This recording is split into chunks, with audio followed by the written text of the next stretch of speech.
Sejam bem-vindos a mais essa conversa ao vivo do Marketing Drops, onde nós discutimos com especialistas de mercado, também com Pedro Privati, que é meu co-editor aqui na News, as principais notícias da semana que nós trouxemos nessa última edição, que está disponível no marketingdrops.news, ou você pode acessar também a nossa banca digital no thedrops.com.br. E queria dar as boas-vindas para o Menê Morgado, que vai estar aqui conosco hoje, compartilhando. Seja bem-vindo, Menê. Obrigado pelo convite, Latorre, Pedro, é um prazer estar aqui com vocês. Vamos começar comentando a nossa inspiração da semana. A semana passada foi uma desinspiração, essa semana acho que é uma inspiração de verdade. Nós vamos ver que as notícias, na verdade os anúncios, né, eles estão cada vez mais raros. E uma marca brasileira comprou pela primeira vez os juízes dos jogos de futebol, mas comprou positivamente. Eles literalmente estão patrocinando os juízes e inclusive o cartão amarelo. Eu acho que tinha uma chance absurda de dar errado isso. Se fosse qualquer outra marca, seria engraçado, mas é uma marca de seguros, a Yellon Seguros. Então acho que faz total sentido eles estarem conectados ali e com esse posicionamento de, olha, isso é um aviso antes de que fique pior, evitando situações ruins. Então eu achei a ação muito boa. Tinha uma grande chance de dar errado, custou a pequena bagatela de 15 milhões de reais para esse patrocínio, mas é aquela coisa, em época que a mídia está saturada, né, a gente precisa realmente buscar novas mídias. Pedrão, Menê, alguma observação sobre essa ação? O que vocês acharam? Cara, eu gostei muito, assim. Eu acho que eles conseguiram, primeiro, combinar as cores da marca com a cor do cartão. Então não tenho muita quebra nisso, assim. O segundo é que, cara, eles pegaram um momento que é um... Tipo, todo mundo conhece esse, né, o cartão amarelo, é reconhecido pelos torcedores. E é um momento, normalmente, de tensão, discussão, né? Nunca é uma leveza muito grande quando a gente tá falando de cartão amarelo no futebol. E eu acho que eles conseguiram contextualizar isso muito legal. Porque a parte o produto que eles oferecem é justamente essa parte de seguros e tal, então ficou meio como prevenção de, tipo assim, ó, quando as coisas darem errada, toma esse cartão amarelo aqui, aí... E o próprio nome da marca também é Yellon, com o cartão Yellow, com o cartão amarelo, então acho que eles fecharam muito legal, assim, cara, e dependendo, eu não sei exatamente quantidade de inserções, como que isso vai aparecer, né, a Globo é cheio Eu acho. de borrar os logos alheias. Eu acho que a quantidade de inserções não está estabelecida em contrato, hein? Eu acho que não pode ter ali, vai ter pelo menos 2 cartões amarelos por jogo, 3 cartões amarelos. Pelo amor de Deus. É. Mas eu não sei, por exemplo, como que a Globo, que normalmente costuma borrar as logos que não estão, né, tipo, não estão patrocinando eles diretamente, vai fazer para aparecer isso aí no horário nobre da televisão deles lá. Eu não sei, sabe? Mas eu acho que tem um potencial de mídia espontânea muito grande, tipo, viralizar assim, sabe? Ter mais exposição. Cara, eu acho que os 15 milhões, dependendo de quando, como que foi o acordo, né, que a gente não tem esses detalhes assim, eles acabam saindo bem baratos, na real. Eu não sou um cara de futebol, mas eu vi que isso já existia em outras ligas ao redor do mundo, né? A novidade é que a primeira vez que acontece no Brasil, você patrocinar juízes, e pelo que eu vi, nunca tinha sido patrocinado antes o cartão em si, né? Você tinha o logo no uniforme dos juízes, na braçadeira e tudo mais. Então, eu também não sei, né, se foi a CBF que teve essa ideia e abriu as portas ali para as marcas, ou se foi o pessoal da Yellon que veio atrás e pediu o patrocínio, né? Acho que Eu isso vai sei que o impactar. projeto foi desenvolvido pela Greens, que é aquela aceleradora de negócio, em parceria com a Wolf Sports. Eles que acho que fizeram o conceito e a ponte com a CBF, assim, mas da onde saiu a ideia também não saberia dizer. Sabe que aconteceu uma coisa na Copa? A gente fez um monitoramento da Copa agora. Teve uma marca, não vou me lembrar o nome dela, de cerveja que estava patrocinando a Copa. E eles patrocinaram o backdrop do melhor jogador. E aí você fala assim, cara, geralmente a gente não dá muita importância, né? Porque a marca tá aparecendo, mas vocês Foi a tiveram um Michelob boom. Ultra? Isso, ela mesma, cerveja. Aham. Eles aproveitaram e tiveram muita visibilidade, porque teve um jogo que o Vozinha foi o melhor jogador, e essa imagem começou a viralizar e eles aparecendo. Então acho que é o mesmo conceito ali. Eles vão ganhar mais na discussão do cartão amarelo do que na Aham. ação, porque quando der aquele cartão discutível, eles vão para a roda de conversa no na TV, entendeu? As pessoas discutem muito cartão. E esse caso aí, o melhor jogador foi isso. Teve uma que o Messi ganhou e gerou maior conversa. E em social listening, só fazendo um gancho, a gente tem ferramentas que conseguem pegar o texto que tá na imagem. Então a gente consegue contabilizar também um pouco desse volume. Cara, vale lembrar que tem estudos na M15, né, que a mensagem subliminar, muitas vezes ela funciona, vamos chamar de subliminar aqui, tá? Ela funciona tanto quanto, tipo, a escancarada e direta. Desse tipo de coisa que a gente acha que não está vendo, mas está vendo. Ele realmente serve para gerar lembrança de marca. Mas, bom, acho que foi assim, cara, parabéns aí para todos os envolvidos, selo de aprovação de todos que estão aqui participando hoje. Vale mais do que um prêmiozinho, um leãozinho de Cannes Lions. Tá super válido. Vamos passar pelo giro de notícias que nós vamos ter essa semana aqui. Primeiro a gente vai comentar sobre um novo relatório do TikTok com a WARC, que justamente saiu no Cannes Lions, e trazer um pouquinho da visão deles para o antídoto de AI Slop. Tá? E já fica um spoiler que não é produzir menos conteúdo por IA na visão deles. A gente vai trazer também a teoria da internet seca, e é um nome que nós criamos aqui para dizer que aumentou a quantidade de bots na internet, diminuiu a quantidade de pessoas, portanto, diminuiu a quantidade de anúncios para serem mostrados e o custo dos anúncios estão ficando mais caros. A gente teve uma inflação média de 12% a 30% dos anúncios. Tá? Nós trazemos também um caso curioso que foi mencionado naquele relatório do TikTok com o WARC, que é a Dr. Pepper, o refrigerante com picles. Vamos contar um pouquinho dessa história, que ganhou da Pepsi nos Estados Unidos e já é o segundo refrigerante mais consumido. Aí todos esses tópicos ele tem muito a ver com social listening, que o Mene trouxe aqui no começo da conversa também. Tá, e por último, a gente vai falar do acelerador quebrado dos bancos. Os bancos estão investindo cada vez mais em mídia e estão tendo cada vez menos resultado de marketing. A gente está pegando os bancos aqui como bode expiatório, mas é uma lição que eu acho que vale para todo mundo. Tá? Então vamos para a primeira, o antídoto do AI Slop. Então, essencialmente, os profissionais de marketing eles estão insatisfeitos na maneira como eles estão utilizando as ferramentas de inteligência artificial. Esse novo relatório mostrou que 88% dos marqueteiros dizem que a IA aumentou o volume de produção deles, mas menos da metade, 45%, diz que aumentou a qualidade. A principal reclamação é que tudo fica muito genérico produzido pela IA. Né? Então a gente tem alguns dados interessantes aqui. Tá? 88% dizem que o volume do conteúdo subiu, 87% acham que a organização usa IA de forma eficaz, 40% reclamam dos estilos genéricos, 36% da qualidade imprevisível e 32% da falta de originalidade. Um dos problemas anteriores, né, que era o problema de falta de consistência de voz, de marca, falta de consistência de branding, ele já não aparece tanto assim. A gente tem 26% e 23% como problema apresentado. Bom, vocês já sabem o spoiler, já leram aqui. O TikTok acha que a solução para isso é você continuar produzindo muito conteúdo com IA, mas você fazer um loop de feedback. Muitas vezes a gente joga ali para IA simplesmente, né, os dados demográficos, a persona que a gente desenhou ali para o cliente e pede para ela gerar o conteúdo. O que o TikTok sugere aqui é que seja algo feito integralmente o tempo todo. Pegar os conteúdos de creators, pegar os comentários em mídias sociais para as campanhas que você fez,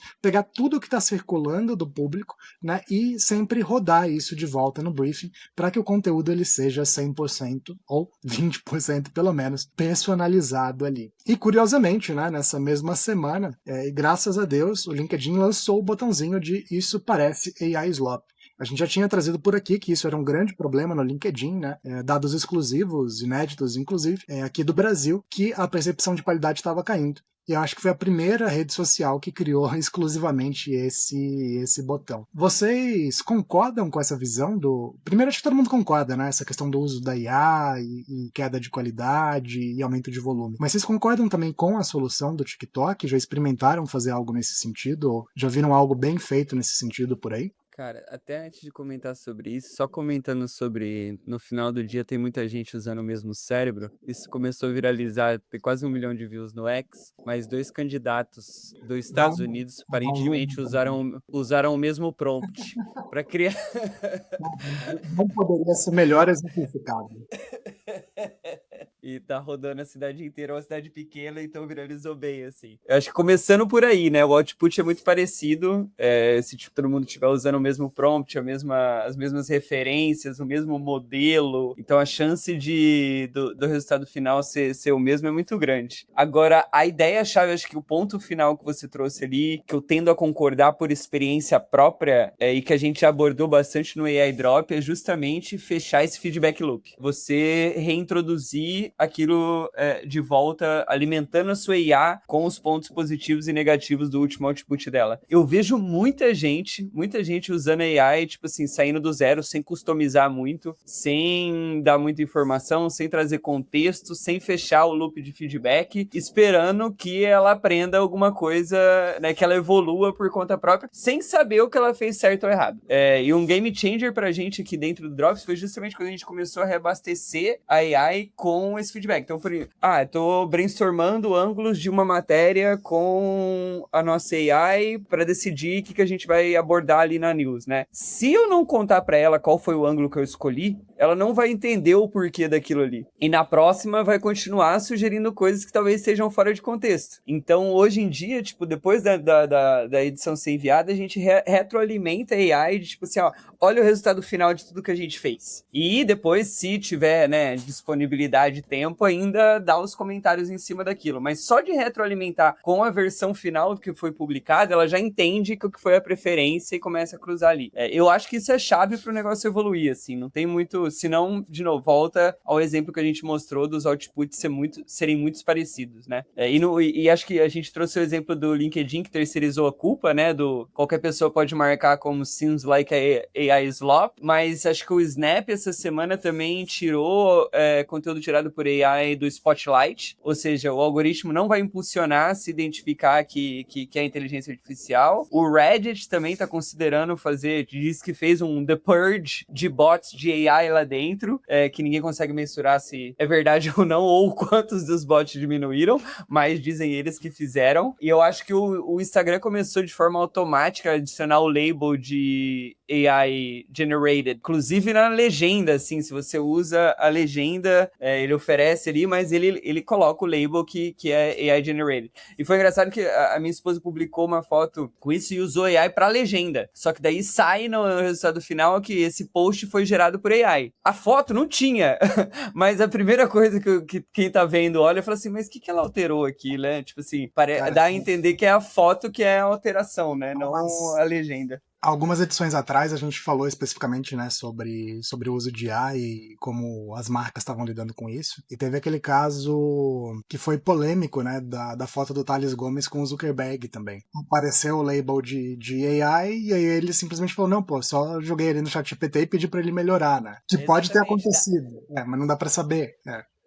Exato. Não dá pra saber se a pessoa trocou o Trump ou se foi uma vírgula, né, na legenda. Exato. Mas o label vai ser o mesmo.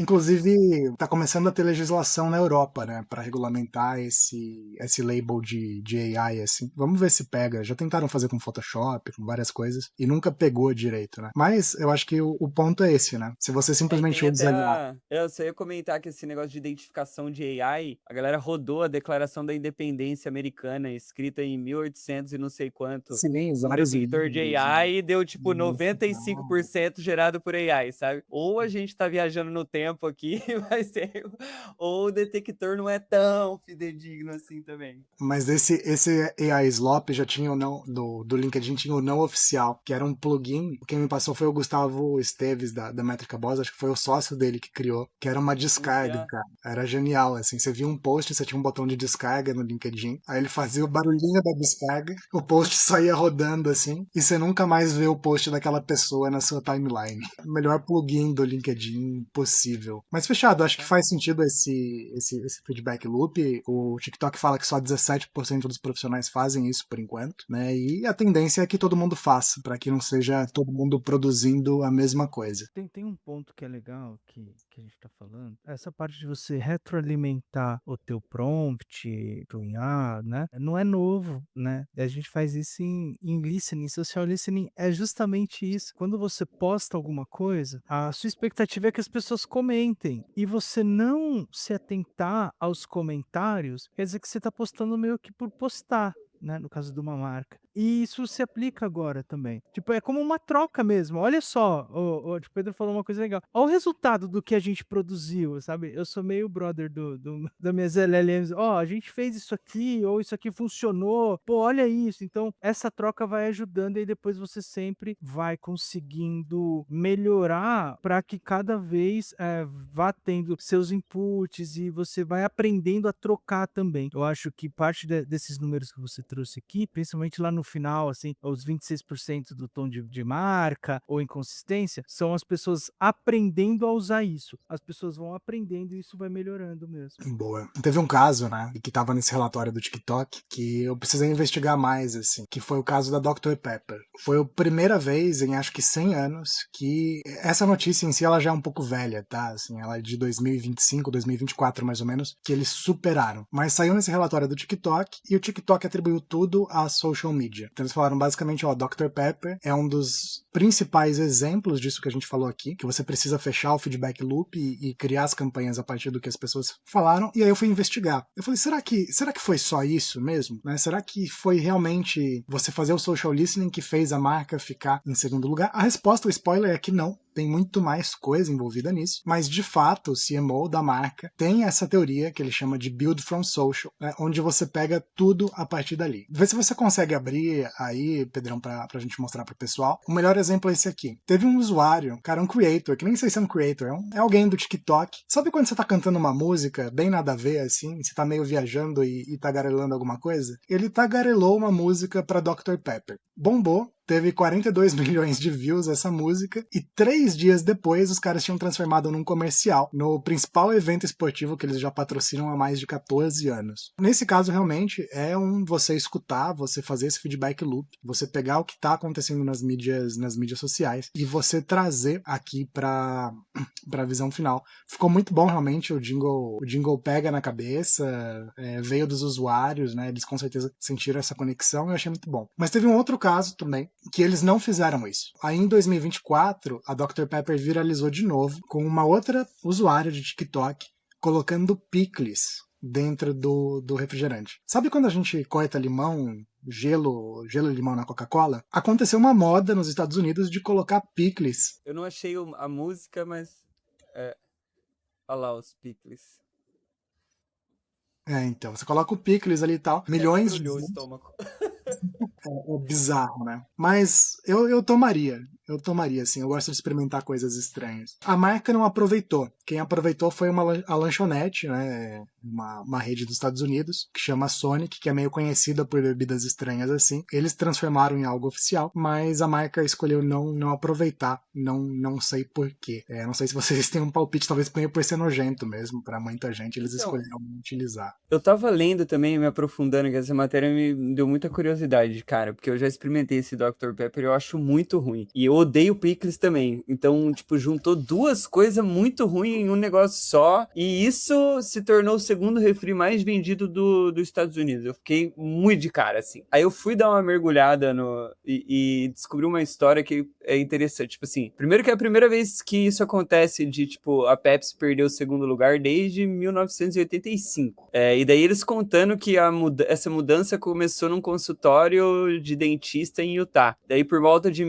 2010, os pacientes começaram a frequentar um drive-thru chamado Swig e pedia Dr. Pepper com creme de coco. Pouco mais de um mês já haviam apelidado a bebida de Dirty Dr. Pepper. E daí a Dr. Pepper pegou e registrou a marca Dirty Soda e reformulou todo o cardápio em torno da ideia. Aí os refrigerantes personalizados tornaram-se equivalente às coquetéis artesanais locais. Essa tendência do Dirt Soda é o nome dessa tendência, né? É registrado para Dr. Pepper. O nome dessa tendência é registro deles. E daí Interessante. depois eles contam que em 2021 a Olivia Rodrigo postou uma foto com um copo da Swig e a tendência ultrapassou as fronteiras daquele estado. A Sonic adicionou o creme de coco e limão no cardápio. A Jack in Box criou versões do Dirty Soda à base do Dr. Pepper. E em maio desse ano, o McDonald's incluiu o Dirty Dr. Pepper no cardápio de quase 14 mil unidades. A presença da bebida nos cardápios, apenas 2%, mas cresce 42% ao ano. Eles são bem rápidos em reagir a isso, né? Tipo assim, vê que tem um timing ali. Me lembra um pouco do caso daquele que a galera chama de fast advertising, né? Que eu acho que foi cunhado o termo ali com o Deadpool, Ryan Reynolds. É Ryan Reynolds. Que ele também, cara, tipo assim, tenta aproveitar muito algum viral, alguma coisa que aconteceu que tá bombando e lançar, tipo assim, algum ad, alguma campanha dias depois, utilizando o mesmo conceito e pegando a impulsão daquilo lá, sabe? Eu acho O que a Burger Dr. Pepper King, faz isso muito bem. o Burger King também no Brasil já tem até a fórmula pronta pra isso, né, cara? Viralizou alguma coisa, 3 dias depois tem o que viralizou comendo hambúrguer, assim. E que na prática funcione, né? Agora, achei o comercial aqui pra mostrar pro pessoal, vou compartilhar minha tela. Que não vai dar. Depois Cara, tá na matéria aqui mesmo. Em 3 dias virou comercial oficial. Aí tem um Reels bem curtinho, tem um shorts do usuário cantarolando e logo na sequência. Happy birthday, you good and I do.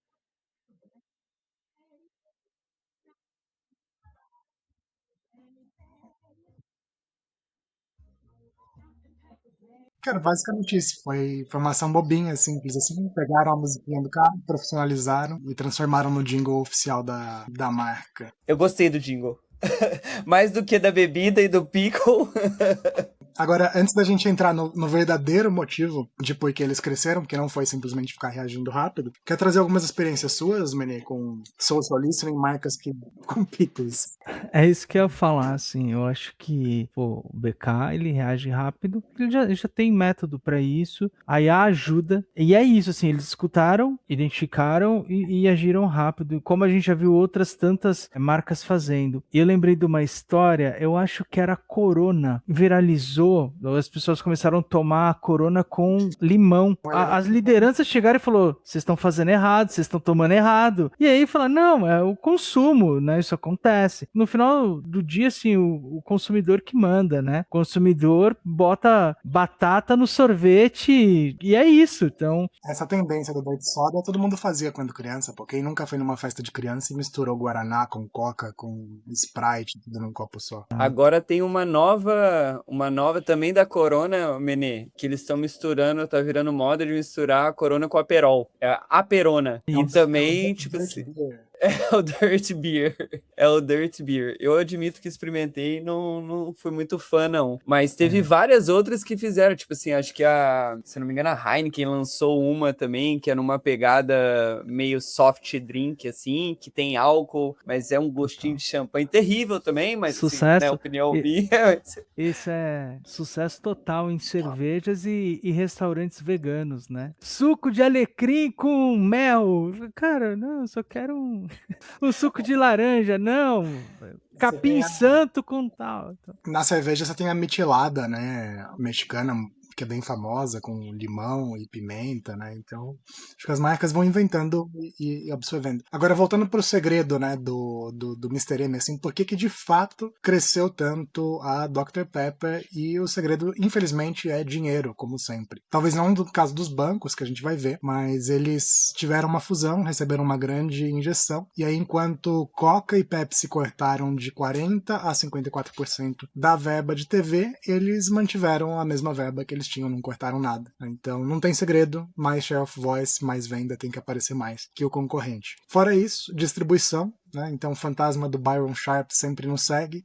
Presença física, disponibilidade mental. Como eles não são refrigerante de cola e eles têm esse gosto estranho aí que o Pedro comentou, eles podem estar em qualquer máquina de refrigerante do lado da Coca e da Pepsi. Então eles não concorrem diretamente e podem estar na mesma máquina, tá? E por último, eles aproveitaram de fato essa tendência aí do Dirt Soda, lançaram vários sabores e isso faz sentido, realmente veio do Build from Social, mas a verdade é que sem dinheiro, sem gasolina, não resolve nada e a gente vai ver isso, né? Na próxima matéria, vamos até falar sobre ela direto, né? Saiu esse estudo, é um estudo da Uncover, que é uma empresa, cara, bem bacana, tem revolucionado aí o Brasil, né? Patrocinador nosso aqui também, vale deixar o disclaimer, mas tem revolucionado o Brasil com o Marketing Mix Modeling, eles têm sido pioneiros nisso por aqui, e com a Winning também, e eles fizeram esse estudo especificamente no segmento bancário e financeiro. O que eles identificaram? O segmento investe de 2 a 3 vezes mais, mas tem resultados cada vez piores, 27%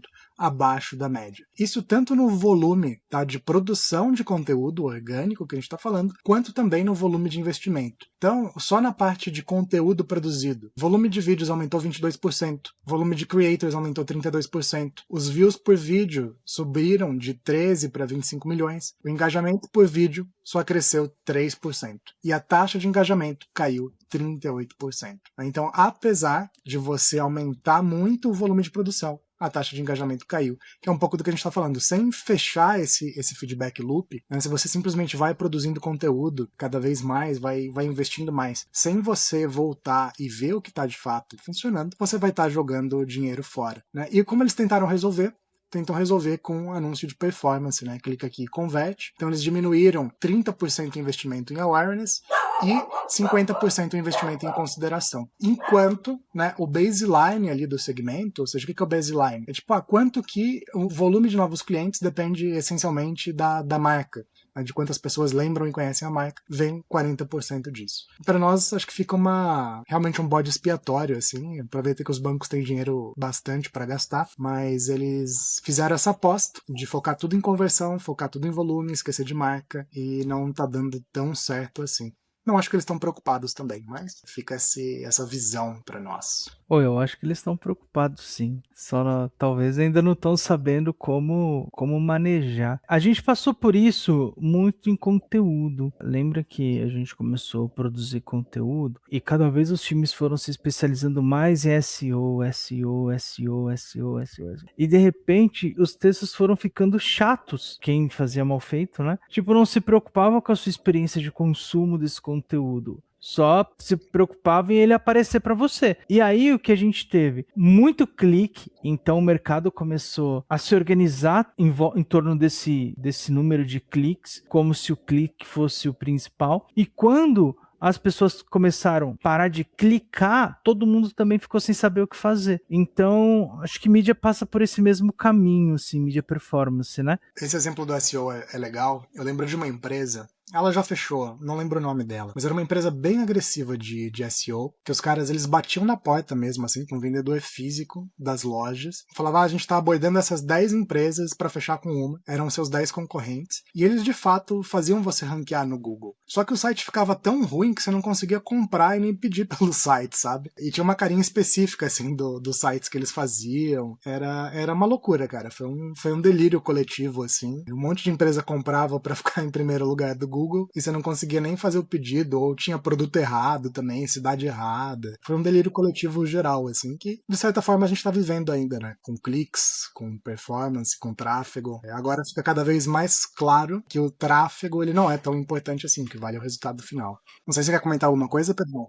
Acho que eu tenho 2 comentários. Um é que me surpreendeu, tipo assim, surpreendeu, não sei se é a palavra certa, mas é porque eu sempre tive na cabeça que o setor de, tipo, viagens, passagens, hotéis e até o e-commerce eram talvez as verticais que mais investiam em mídia digital. Mas faz sentido isso também ter movido para o setor financeiro nos últimos anos. Então não é uma surpresa, mas também não é uma tanto surpresa assim. Se a gente pensar que o LTV de um produto financeiro provavelmente é muito maior do que o de um e-commerce e de um vendedor de passagem aérea, faz sentido que eles também tenham mais, né, elasticidade para investir em mídia e pagar mais alto pelo CAC, se o LTV vai ser maior também. E acho que teve um boom, né? Tipo assim, talvez o Santander da vida e a Caixa não estavam investindo tanto em mídia, mas os Nubanks da vida, as fintechs, EQIs e tal, já vem já nascem depois da internet de escada, né? Da era da internet de escada, e daí já vem com isso mais no DNA, assim. Não, com certeza é isso, né? Tem essa migração pro digital, não tem como fugir. Aí, aproveitando, acho que falando dessa questão do digital, a gente vai pra teoria aí da internet seca. Acho que todo mundo conhece a teoria da internet morta, que diz que a maioria das pessoas está falando para robôs ou para ninguém na internet. Aí já é fato que tem mais tráfego de robôs do que de gente na internet, já trouxemos essa notícia por aqui, mas a consequência, né, que acho que ninguém pensou muito, é essa seca de anúncios. Então começou a acontecer no Reino Unido. Tá? Para ser bem claro, assim, exemplificar, ser muito didático. O que acontece? Vamos supor que as pessoas elas não estão entrando mais nos portais de revistas no Reino Unido e estão pegando as coisas direto no ChatGPT. As pessoas não estão entrando mais no Google e estão pesquisando direto no ChatGPT. As pessoas não estão entrando mais na Amazon para pesquisar as coisas, estão pesquisando direto na LLM de preferência deles. O que acontece? Tudo isso é menos público vendo o anúncio, é menos inventário de anúncio disponível, né? É menos oportunidade das marcas se comunicarem com aquele consumidor, né? Então isso faz cair a disponibilidade de anúncio e começa a aumentar o preço desses anúncios. Então, por exemplo, o feed do Meta, que as pessoas ainda estão lá rolando no Instagram, feed do TikTok, onde as pessoas ainda estão de fato, tem subido o preço sempre. A gente tem aquele gráfico ali embaixo, que eu acho que é bem interessante de ver, que dá para ver que teve um pico muito claro, né, do custo por mil, do CPM ali no Meta, no mundo inteiro e no Brasil também, acho que muito pelos eventos globais, pela Copa do Mundo e tudo mais, mas tem uma tendência de crescimento que não dá para negar ali. Então, o volume investido cresceu 27%, preço por anúncio subiu 12%, as impressões cresceram 14%. Para você comprar a mesma coisa que você comprava no ano passado, você precisa aumentar pelo menos 10,7% para ter o mesmo alcance.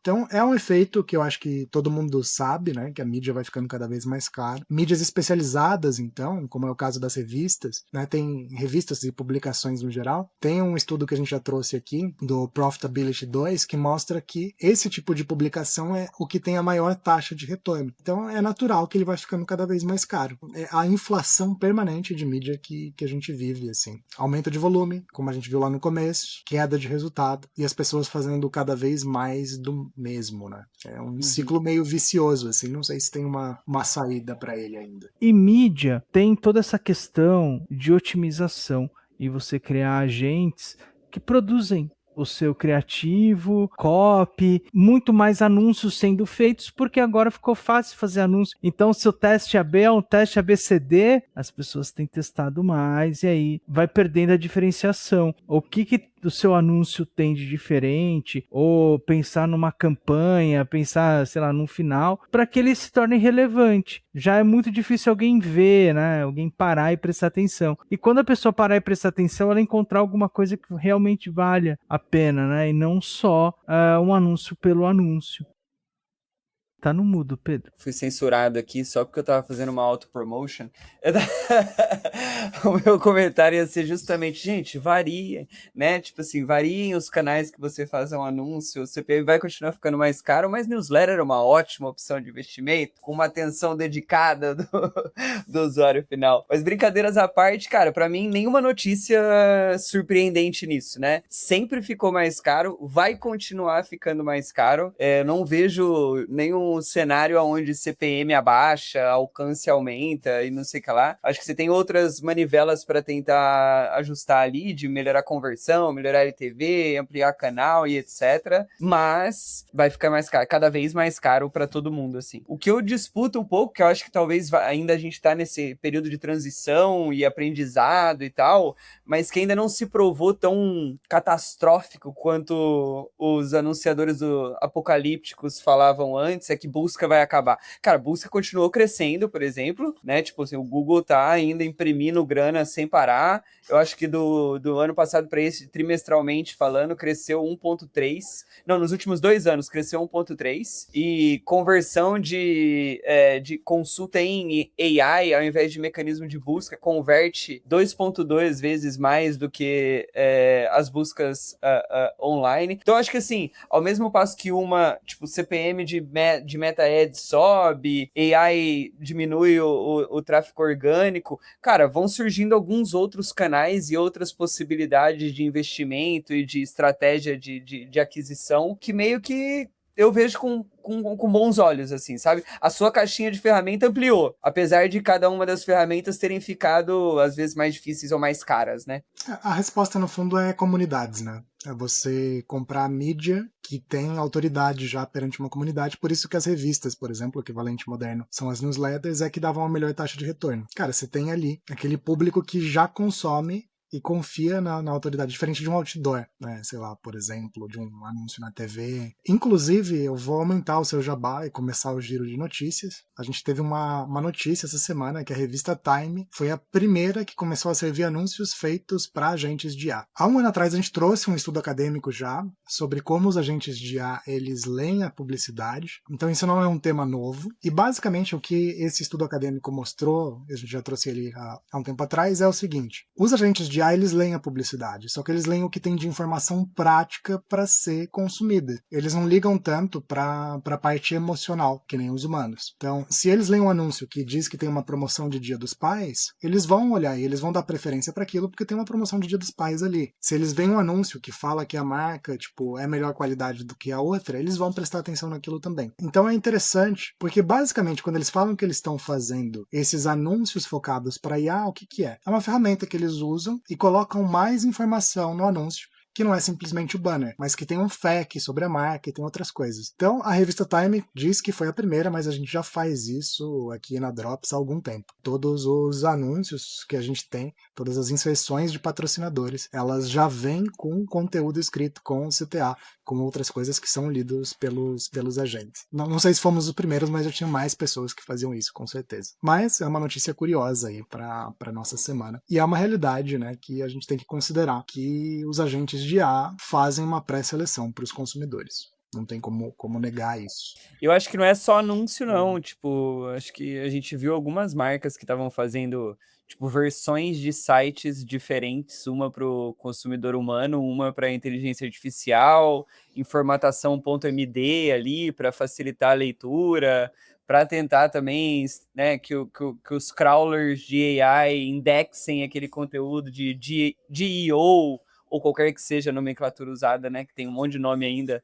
para quem tá matando o CEO, ou SEO. Mas também acho que a Times não foi a primeira, não, mas assim, segundo a Times é a primeira a servir anúncios de AI para AI. Eu acho que isso é bem relevante e vai acontecer, né? A gente vai aprendendo como fazer também. Eu tava numa discussão esses dias com um time de conteúdo aqui, e aí eu falei assim, ó, vamos fazer o seguinte, quando a gente fizer um artigo, um estudo, aí eu falei, eu quero que tenha um botão aqui, converse sobre esse conteúdo. Aí você falou, mas como assim? Eu falei, a pessoa vai clicar, no nosso caso a gente tem o chat, e esse agente vai estar carregado com a informação, e você vai conversar sobre ele. E aí eu falei, eu quero outro botão ainda, que eu quero baixar o arquivo MD, porque eu tenho o comportamento de que, muitas vezes quando eu tô indo trabalhar, eu vou conversando com o Gemini, treinar inglês ou falar de alguma coisa. O que eu tenho feito? Eu subo um arquivo MD e converso sobre o conteúdo. Cara, é animal. Qual é a conexão? É claro que a gente tem que escrever para IA consumir massa, mas eu acho que é você criar para que as pessoas consumam com o IA, o que é diferente. O que nós chamamos aqui no passado de promptable brands, né? Você ter marcas que são preparadas para serem consumidas através de prompts. Eu acho que isso acontece bastante. Eu, inclusive, tenho uma visão um pouco polêmica, tá? De que a IA não vai mudar tanto assim o nosso comportamento de consumo. Polêmica! Não cabe discutir aqui, é o tema do meu próximo livro. Acho que é um argumento longo para fazer uma comparação assim.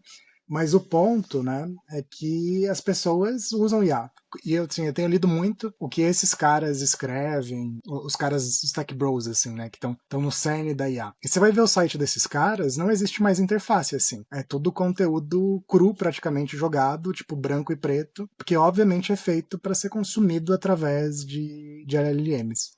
Né, e não através de interface, assim. Então essa é uma visão interessante, acho que as coisas vão mudar, assim, com certeza. E gostei dessa frase que você trouxe, Meneg, que a gente não tem que escrever para LLM, você tem que escrever pensando que alguém vai usar a LLM para consumir aquele conteúdo. Eu falei isso?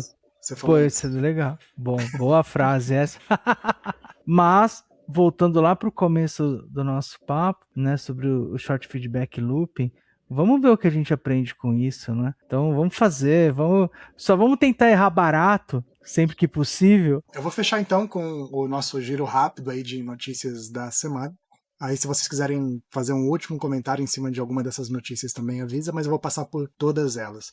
Bom, primeiro Meta, né, tá cada vez mais rico aí, faturou 26% a mais em receita de anúncios nesse trimestre em relação ao trimestre anterior. Tudo isso contribui para essa inflação que a gente está falando. O Reddit também sempre crescendo, cresceu 18% em quantidade de usuários, né, e 61% em receita. O Bing cresceu 10%, coitado, ele nunca cresce muito ali, mas está sempre crescendo também. Está no jogo ainda, está dentro, está continuando. Não tem regra, tá todo mundo sempre crescendo mais. Algumas outras notícias técnicas rapidinha, o ByteDance, né, que é dona do TikTok, lançou um novo modelo de IA que faz vídeos de até 30 segundos com áudio ali, o que é 3 vezes mais, se eu não me engano, do que o Gemini faz hoje.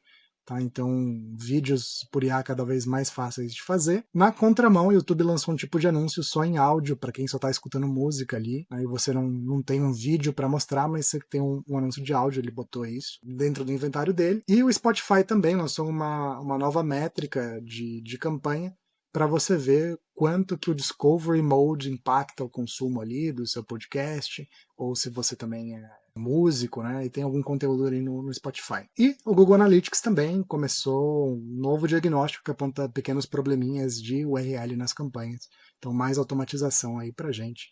São notícias mais técnicas, mas eu acho que o tema central, geral aí do nossa semana é que nem sempre o aumento de produção, aumento de conteúdo, de volume de investimento, impacta em resultados mais positivos. Então, foram as notícias da semana aqui no marketingdrops.news. Espero que você tenha aproveitado os conteúdos. Se você quiser continuar a discussão, nós temos um grupo de WhatsApp. E não deixe de assinar, claro, o marketingdrops.news. Muito obrigado e até a próxima semana.